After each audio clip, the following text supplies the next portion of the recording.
పెద్ద ప్రశ్న. ఎందుకంటే ట్రంప్ మొన్న ఒక స్టేట్మెంట్ ఇచ్చారు 2 రోజుల ముందే. నాకు తెలియదు ఈయన ఇంత పాపులర్, ఎంతోమంది millions are coming to see him అని. కానీ ఐ థింక్ ఇట్స్ ఫేక్ అని చెప్పినాడు. అండ్ ఆయన ఒక స్టేట్మెంట్ చెప్పింది, ఈ లీడర్స్ అందరు అక్కడ ఉన్నారు, ఇరానియన్ లీడర్స్ అందరు, దాంట్లో ఒకరైతే ఫస్ట్ టైం కనిపిస్తున్నారు 4 నెలల తర్వాత, ఇది ఐఆర్జీసీ చీఫ్.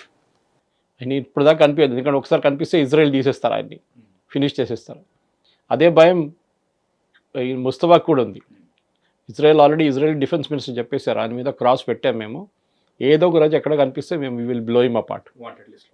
వాంటెడ్ లిస్ట్లో ఉన్నాడు, మేము తీసేస్తాం, హిట్ లిస్ట్లో ఉన్నారు, మా హిట్ లిస్ట్లో. కానీ ఇప్పుడున్న దాంట్లో ముస్తఫా ఖమేనీ రోల్ ఏమి ఉండబోతుంది, ఎందుకంటే మీకు విజిబిలిటీ లేకుండే మీరు లీడర్షిప్ నడిపేయలేరు ఎక్కువ రోజులు. ప్రజలు అడుగుతారు ఎక్కడున్నారు, ఏదో ఒక ఫ్రైడే ప్రేయర్స్లోనో ఎక్కడ కనిపించాలి. కానీ ఐ బిలీవ్ ఆయనకి చాలా పెద్ద దెబ్బల కింద అసాసిన్ మన బాంబింగ్లో కాలు చేతులు ఇరిగిపోయినా అంటారు కొంతమంది, కాలు చేతులు పోయినా అంటున్నారు కొంతమంది, తెలియదు, you don't know where he's. Okay, ఈ పరిస్థితిలో ఇరాన్ ఫ్యూచర్ ఏంటి?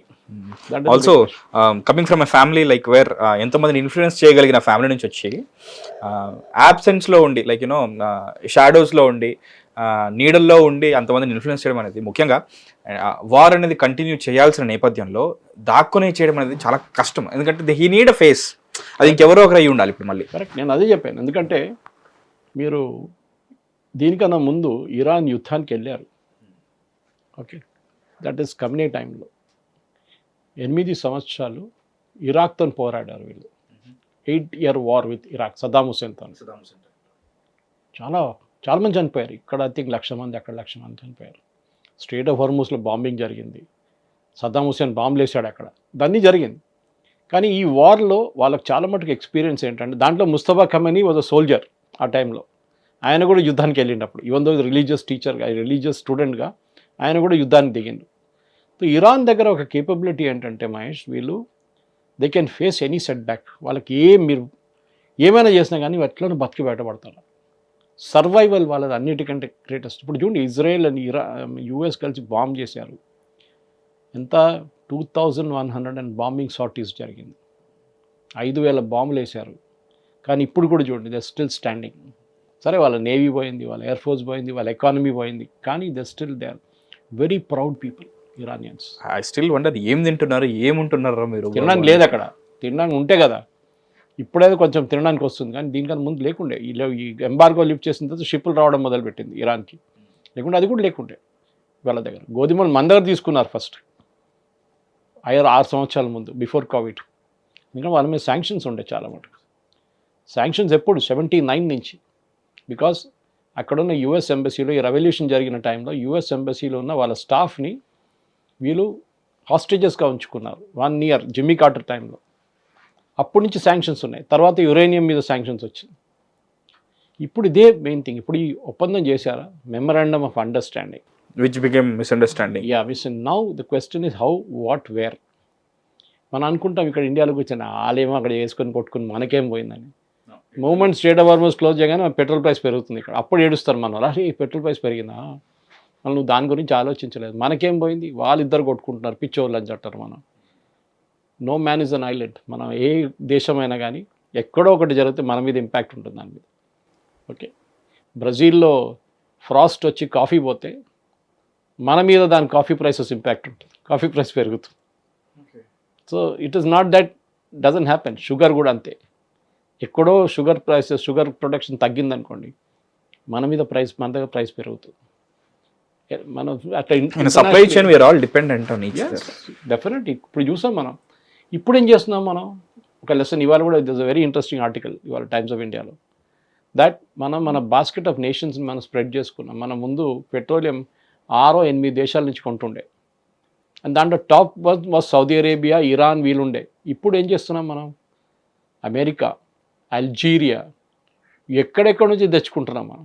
బికాజ్ రేపు ఏమైనా జరిగితే మళ్ళీ స్ట్రేట్ ఆఫ్ హార్మజ్ బంద్ అయితే we are not in a problem. ఏదో రష్యా మీద ఎప్పుడు ఆధారపడ్డట్టు కాకుండా, లేకపోతే ఇంకేదో కాకుండా, రష్యా మీద మళ్ళీ శాంక్షన్స్ పెడతారు, రేపు మళ్ళీ కొనొద్దు అంటారు. ఇదే ఇరాన్ మీద మళ్ళీ శాంక్షన్ పెడతారు.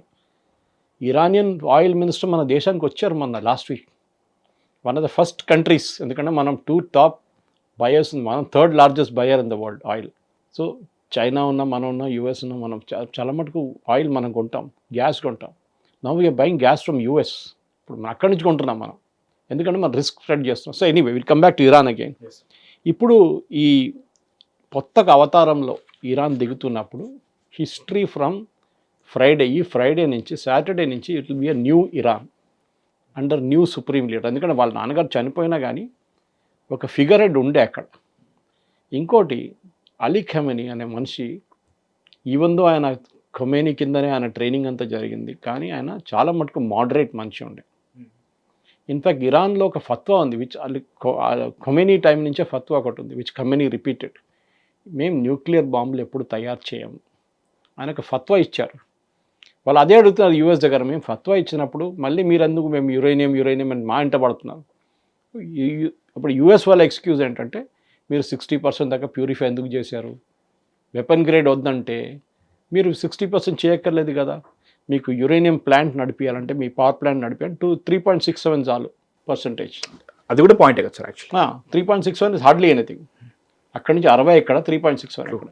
కానీ దాంతోపాటు medical research okay 5% medical research కోసం వాడుకుంటారు యురేనియం, అక్కడ చాలు. కానీ అక్కడి నుంచి మీరు పైకి వెళ్ళినా అప్పుడు డౌట్ వచ్చింది.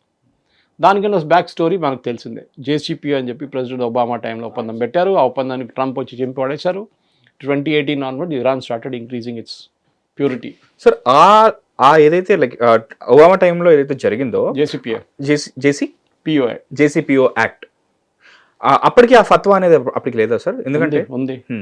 మరి వాళ్ళ ఫత్వాని వాళ్ళు బ్రేక్ చేయగలరా? లైక్ వాళ్ళు అంటున్నారు మేము ప్రొడ్యూస్ చేయట్లేదు, మేము యురేనియం ఉంచుకుంటున్నాం అంతే.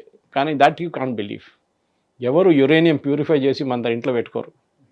They are doing something with it. అవి డౌట్ ఉండే. ఇప్పుడు ఓవర్ నైట్ మీకు చెప్పొచ్చు నేను ఫత్వా మార్చేసాను, ఏం చేసుకుంటారు అంటారు. లేకుంటే ఇప్పుడున్న ఈయన బయట వచ్చారండు ఒక 5-6 నెలల తర్వాత బయటకు వచ్చి అలీ ఖమెనీ ఇప్పుడున్న ముస్తఫా ఖమెనీ అంటారు, లేదు అదంతా ఫత్వా అంతా వ్యాలిడ్ లేదు, వీఆర్ ప్రొడ్యూసింగ్ న్యూక్లియర్ బాంబ్ అంటారు. సో ఈ ఫత్వాస్ అనేవి ఈ స్పిరిచువల్ లీడర్స్ అయతొల్లాస్ చేతిలో ఉంటాయా sir? Yes, they proclaim it అన్నమాట. సో ఇప్పుడు వాళ్ళే అన్నప్పుడు సో ఫత్వా ఫర్ ఎగ్జాంపుల్ సల్మాన్ రుషీద్ని చంపడానికి ఖొమేనీ ఫత్వా ఇష్యూ చేశారు. అప్పుడు సటానిక్ వర్సెస్ రాశారని చెప్పి. అయతొల్లా ఖొమేనీ ఈ road book call satanic versus. మీరు మీ జనరేషన్కి తెలియదు ఇదంతా. I know. You know it because you are a movie guy. You read a lot. I need but normal, what I meant is this generation won't know it అన్నమాట. Satanic verses అని ఒక ఇస్లాం కొంచెం criticise చేసి ఒక book రాశారు ఆయన. Even though he is also Muslim, Salman Rushdie. ఇన్ని రోజులు ఆయన మీద దాడి జరగకుండా ఆయనకు ప్రొటెక్షన్ ఇచ్చిన తర్వాత ఆల్మోస్ట్ 2-3 years ముందు ఆయన మీద ఒక దాడి జరిగింది. చాలా కంట్రీస్లో దాక్కున్నాడు ఆయన. కన్ను కూడా పోయింది ఆయన ఒక దాంట్లో. ఆలోచించండి, అప్పుడు అయతొల్లా ఖొమేనీ ఇచ్చిన ఫత్వా. ఖొమేనీ పోయే ఈ డైడ్ ఇన్ 89. మన 2024లో ఇక్కడ జరిగింది ఆ దాడి ఆయన మీద. సో ఇరాన్లో ఒక కొత్త మలుపు తిరగవచ్చు ఇరాన్. కానీ ఈ టాక్స్ మెమరాండమ్ అండర్స్టాండింగ్ మీద ఉన్న టాక్స్ మీద ఇప్పుడు అన్ని క్రూషియల్. ఎందుకంటే నేను చెప్పాను స్టార్టింగ్ మీకు ఎక్స్ప్లెయిన్ చేశాను, ముల్లా ఆర్మీ అంటే వాళ్ళ దగ్గర regular army separate, IRGC and politicians negotiate చేయడానికి రెడీ ఉన్నారు. ఇన్ఫాక్ట్ ట్రంప్ నిన్న జోక్ కొట్టినప్పుడు ఆయన అన్నారు వీళ్ళందరినీ ఒకటే షాట్లో తీసేయచ్చు, అందరు ఒకటే చోట్ల ఉన్నారు. స్టార్టింగ్ నుంచి చెప్పాను. But he said then whom will you negotiate with? ఎవరైనా ఉండాలి కదా, వీళ్ళందరూ లేపేస్తే మళ్ళీ రేపు ఎవరు ఉండరు నెగోషియేట్ చేయడం. చాలా ఏదో కమర్షియల్ సినిమా హీరో లాగా మాట్లాడాడు సార్ ట్రంప్ అయితే. అసలు చేయగలరు, it is not impossible. Israel చేశారు దీనికన్నా ముందు 2 times చేశారు కదా సార్ అప్పటికి. ఇజ్రాయెల్ ఒకసారి హమాస్లో సీనియర్ ఒక లీడర్ చనిపోతే టెర్రరిస్ట్ చంపేశారు ఇజ్రాయెల్. వాళ్ళు 2 రోజుల తర్వాత ఒక పెద్ద ఊరేగింపు తీశారు ఆ బాడీతోని.